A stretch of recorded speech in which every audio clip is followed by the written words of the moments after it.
சூப்பரா சுட சுட ஹோட்டல் ஸ்டைலில் சேமியா ரெடி ஆயிடுச்சு. Hello friends, welcome to Sneha's cooking diary. நம்ம ஹோட்டல் ஸ்டைலில் சேமியா உப்பிட்டு எப்படி சேர்த்து பார்த்துக்கலாம். அதுக்கு ஃபஸ்ட்டு நான் கொஞ்சம் தண்ணி வச்சுருக்கேன். ஒரு 1 லிட்டர் அளவு தண்ணி வச்சுக்கோங்க. அதில் சால்ட் போட்டுக்கோங்க. அப்புறம் வெஜிடேபிள்ஸ் ஃபைனாக சாப் பண்ணி வச்சுருக்கேன். Carrot, beans. இந்த தண்ணி பாயில் ஆகிறதுக்கு முன்னாடியே நம்ம இந்த கேரட், பீன்ஸ் இந்த தண்ணியில் போட்டுக்கலாம். தண்ணியில் சால்ட் போட்டுட்டு கட் பண்ணி வச்சுருக்கேன் வெஜிடேபிள்ஸ் ஆட் பண்ணிக்கிங்க.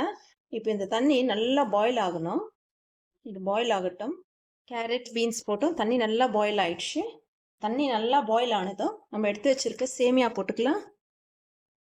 நான் ரைஸ் சேமியா எடுத்திருக்கேன் 180 கிராம்ஸு. சேமியா போட்டு ஒரு 2 மினிட்ஸ் விடுங்க, அவ்வளோதான். 2 மினிட்ஸ் விட்டுட்டு நம்ம ட்ரெயின் பண்ணிடலாம். தண்ணியெல்லாம் அதிகமாக குக் பண்ண வேண்டாம். ஆல்ரெடி தண்ணி பாயில் ஆகிட்டு இருக்கு. 2 மினிட்ஸ் ஆயிடுச்சு. இப்போ தண்ணியெல்லாம் நம்ம ட்ரெயின் பண்ணிக்கலாம். நம்ம வெஜிடேபிள்ஸ், சேமியா எல்லாம் நல்லா குக் ஆகிட்டு இருக்கு. 2 மினிட்ஸ் தான் விட்டோம் சேமியாவுக்கு. ஓகே, தண்ணி ட்ரெயின் ஆகட்டும். சேமியா உப்பிட்டு செஞ்சுக்கலாம். ஆயில் ஊற்றிங்க. 1 டேபிள் ஸ்பூன் அளவு ஆயில் ஹீட் ஆகட்டும். கடுகு போட்டுக்கலாம். உளுத்தம் பருப்பு போட்டுக்கலாம். கேஷ்யூ நட் போட்டுக்கலாம். சீரகம் 1 ஸ்பூன் அளவு போட்டுக்கலாம். கிரீன் சில்லி போட்டுக்கலாம். காரத்துக்கு தேவையான கிரீன் சில்லி. 2 அனியன் எடுத்து கட் பண்ணி வச்சிருக்கேன். 2 அனியன்ஸ் ஆட் பண்ணிக்கலாம். கறி லீவ்ஸ் ஆட் பண்ணிக்கலாம். கேஷ்யூ நட்டு, உளுத்தம் பருப்பு நல்லா கோல்டன் ப்ரௌன் ஆனதும் வெங்காயம், பச்சை மிளகா, கறி லீவ்ஸ் ஆட் பண்ணிக்கோங்க. பிங்கிஷ் ஆகட்டும். சாஃப்ட் ஆகிட்டு பிங்கிஷ் ஆகட்டும், அது வரைக்கும் வதக்குங்க. அனியன்ஸ் நல்லா சாஃப்டாக பிங்கிஷ் ஆயிடுச்சு. இந்த ஸ்டேஜில் பெருங்காயம் ஆட் பண்ணிக்கலாம்.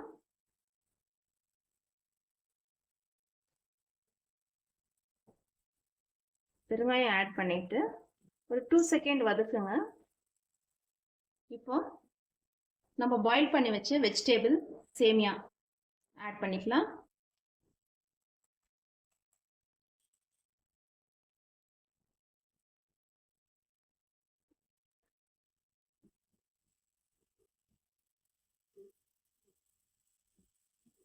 ரைஸ் சேமியா எடுத்துக்கோங்க, அப்போதான் இது நல்லா ஒயிட் கலர்ல இருக்கும். நம்மளுக்கு ஆல்ரெடி நம்ம பாயில் பண்ணும்போது சால்ட் போட்டிருக்கோம். இப்போ டேஸ்ட் பார்த்துட்டு தேவைப்பட்டா சால்ட் போட்டுங்க. நான் டேஸ்ட் பண்ணி பார்த்ததுல உப்பு கம்மியாக இருக்குது. சால்ட் ஆட் பண்ணிக்கலாம். சால்ட் ஆட் பண்ணிட்டு மிக்ஸ் பண்ணிக்கோங்க.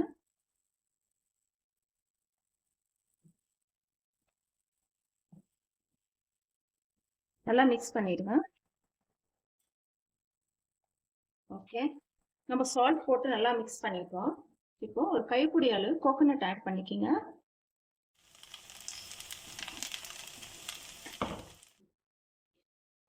கோகோனட் போட்டுட்டோம். நல்லா மிக்ஸ் பண்ணிடுங்க. அவ்வளோதான். உப்பு டேஸ்ட் பார்த்துட்டோம். கோகோனட் போட்டோம். இந்த சூப்பர் டேஸ்ட் இருக்கிற சேமியாவை நீங்கள் மார்னிங் பிரேக்ஃபாஸ்ட்டுக்கு, ஈவினிங் டிஃபனுக்கு இதெல்லாம் சர்வ் பண்ணி பாருங்கள். உங்களுக்கு ஹோட்டலில் போய் சாப்பிட்ற ஃபீலிங்கே வரும்.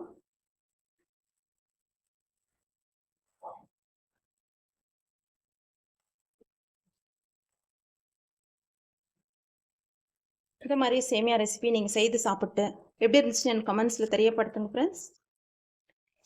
ஃபைனலாக கொஞ்சம் கொரியாண்டர் லீவ்ஸ் கார்னிஷ் பண்ணிவிட்டு சர்வ் பண்ணிக்கலாம். ஓகே ஃப்ரெண்ட்ஸ், நம்ம சர்வ் பண்ணிக்கலாம் பிரேக்ஃபாஸ்ட்டு.